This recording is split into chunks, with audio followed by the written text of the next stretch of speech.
Greetings and salutations, my grade 11 babies, lady and gentlemen. I trust you've had a good long weekend and that you're feeling rested and dat julle koppe weer so 'n bietjie bymekaar is. Right, we're going to jump right into it.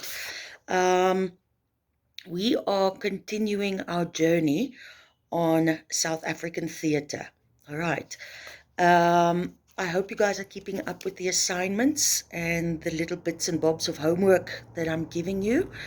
If I give you an activity, please do it. Please start it. I'm going to need to check on all of it once I'm back, okay? Which is within the next 10 days. All right. So, very important piece of South African theatrical history is theatre with a specific agenda. Now, agenda means purpose, where you want to, there's something specific you want to get done or said or mentioned, and you want a specific outcome. So let's say you do something for someone else. Do you have an agenda? Like, do you want something in return? Or do you not have an agenda? Did you just do it because out of kindness or what? That's just in broad terms what agenda would mean, right?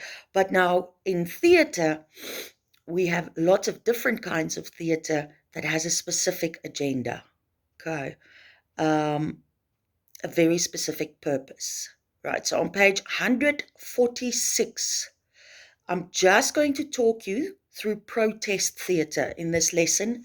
That is page 146, 147, and 148.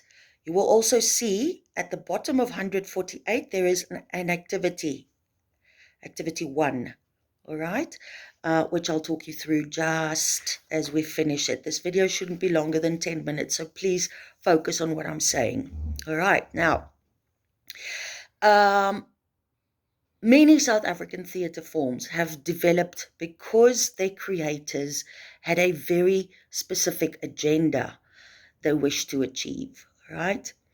We've touched on some of these in our brief history of South African theatre, but now we will investigate them in way more detail. All right, the reason why it's important that you guys focus on this stage, not just protest theatre, but all the theatres with specific agendas, is you will be workshopping your own play or your own piece of theatre, having selected a specific theatre type that has an agenda. All right, so you have protest theatre, you have black conscious theatre, you have, what else have we got? We've got theatre of resistance, we've got workers' theatre, we've got community theatre, all right. Theatre of reconciliation, theatre for conservation, educational theatre. All right, so there's at least like 7 or 8 of them, of which you guys will have to choose one as a group and workshop a piece around that. But the piece will take shape and form, the shape and form of a movement piece. So you will be using Laban's techniques, movement techniques that I sent a YouTube video on last week. So you'll be developing that in combination with using Laban's movement techniques. All right. So you're going to sort of hit 3 flies with one go. Don't stress about it. I think our safest or best option is that I cover the theory of all the types of theatre with specific agendas, and then once I'm back at the end of next week, we will start workshopping your piece. All right, so keep that in mind. That's going to be a major practical mark at the end of this term. Okay. All right, that's it for now. Let's get to protest theatre. Now, this term is one of the most widely used in talking about South African theatre. Perhaps because much of the drama from the 1960s onwards was concerned with protesting against the status quo. All right. Sometimes the protests were directed against the harsh realities of living under apartheid, the restrictive laws, the poverty, and the severe censorship, or they dealt with the more abstract effects of apartheid, right? That would be the dehumanization of people, the sense of isolation, and the negation of self-worth and loss of identity. It's clear that protest theatre must be seen as a broad umbrella term that includes more focused genres like theatre of resistance, workers' theatre, theatre of reconciliation, people's theatre. So protest theatre, of all of them, of all of the theatre forms with a specific agenda, protest theatre is probably the most significant and the most important one. All right, but you get others that sort of are covered by the umbrella of protest theatre, which we will deal with later on. Now, as the name suggests, protest drama voices the anger and frustration felt against a condition of life. Protest theatre doesn't only have to be protest against apartheid. That's where it originated, all right. But protest theatre can doesn't only have to happen in South Africa. It can happen in any society or any country where it voices anger and frustration against a condition of life, a group of people or an event, or even a combination of these. You can put on protest theatre as a response to how the government dealt or deals with COVID-19. All right. So I just want to get you guys thinking about what you can do with protest theatre. All right. Protest plays contain strong messages which are usually political and usually highlight topical issues. These plays may become the mouthpiece of the masses. The theme can be based on social problems, for example, abuse of women or persecution of a religious group. The aims is to raise awareness, to expose injustice. These are the agendas of protest theatre. All right. And to suggest how to change the existing situation. For example, provide an alternative.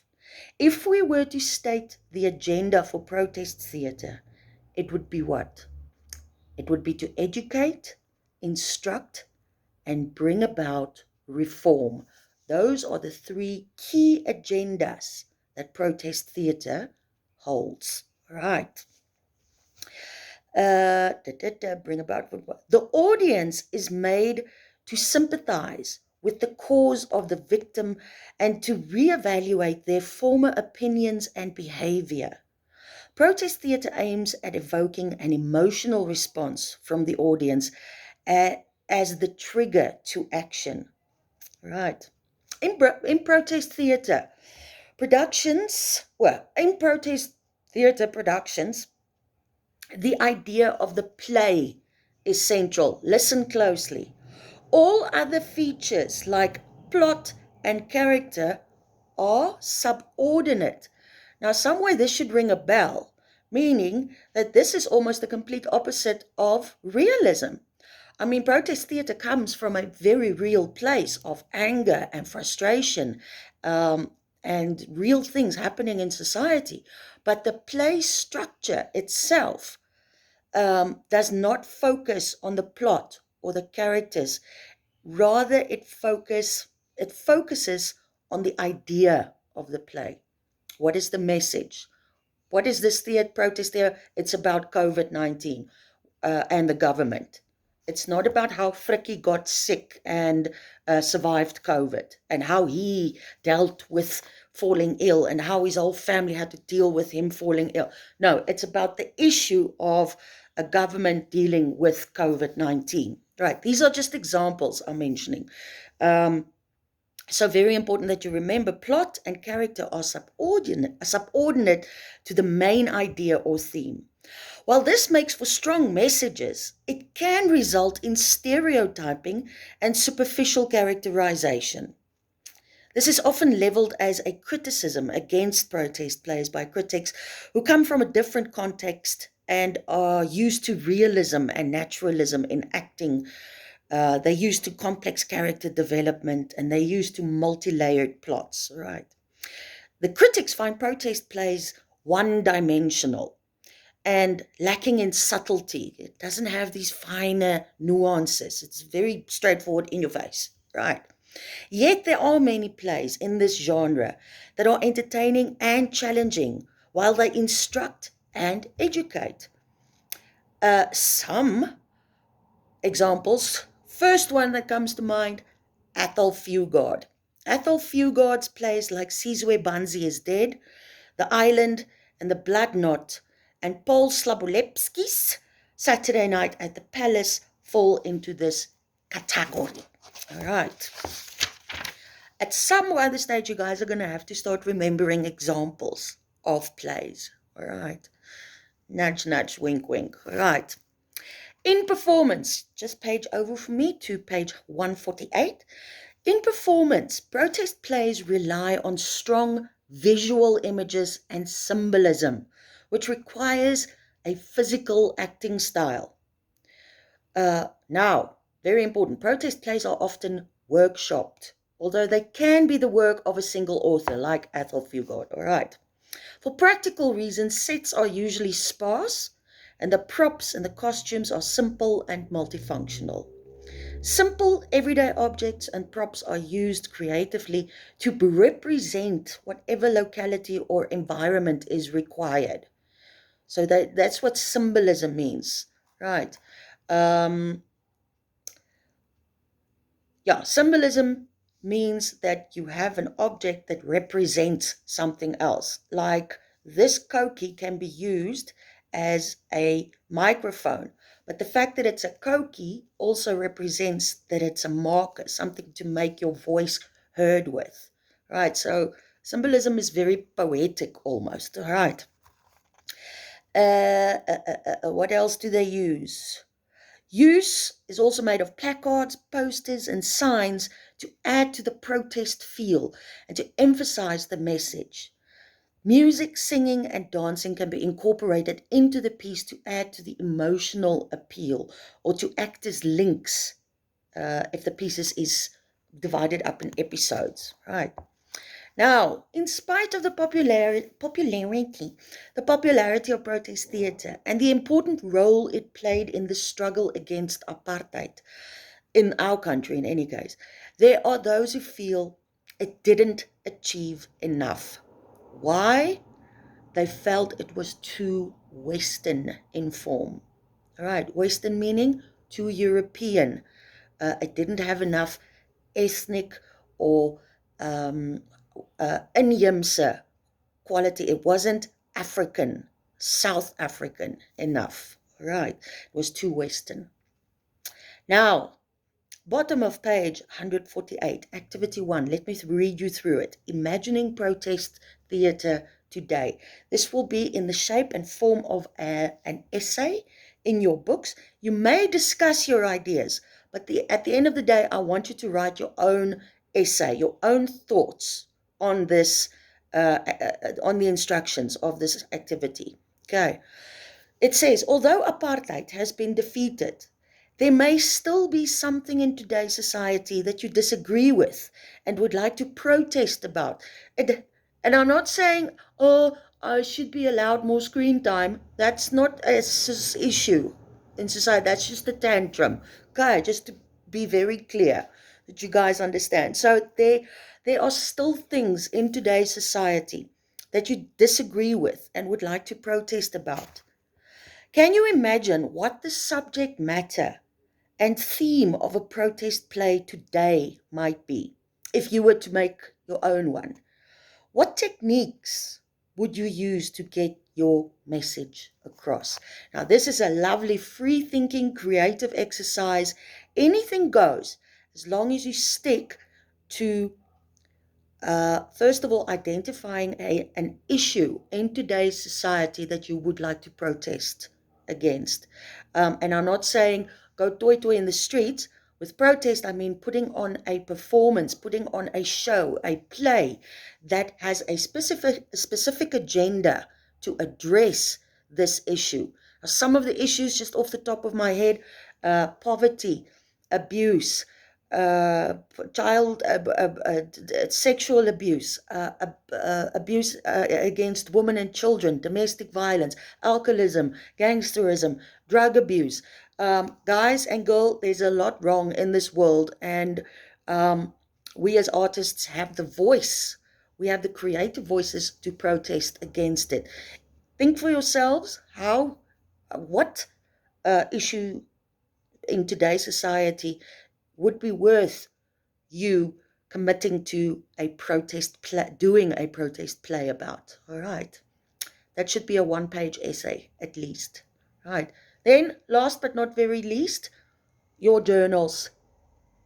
I say it over and over again, but there will be hell to pay if I'm back and those journals are not up to date. All right. I want you to reflect about what you're learning, the stuff I'm telling you, the stuff you're reading in your textbooks, the stuff you're seeing on the YouTube videos. It's all about reflecting, because reflecting helps you remember.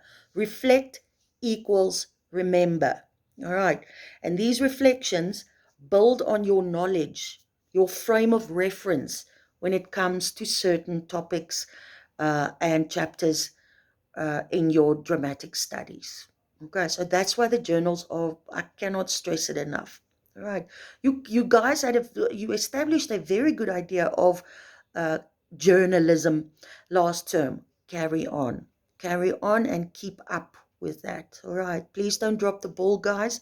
It's tough for me being away from you for so long. Not just because I miss home, but you know me, I want to keep my finger on your educational pulse and make sure that you guys are keeping up. But all I can do at this stage is trust that you stay committed and that you take care of each other and make sure that everyone is still on the wagon, the dramatic arts wagon. Okay, that's me for now, over and out. I still owe you a YouTube video where I show you the inside of the studio. That will follow tomorrow when I'm back in studio. But yeah, make sure you are up to date with the videos, all right? Because I've got a very specific agenda, right, when it comes to teaching and making sure that I cover all the material this term. All right, we will be focusing much more on the practical stuff once I'm back, but let's just get through this now, because the practical means you use the theory that we are covering now. Okay, but that's old news. Okay, bye. Love and leave you. Mwah, mwah, mwah.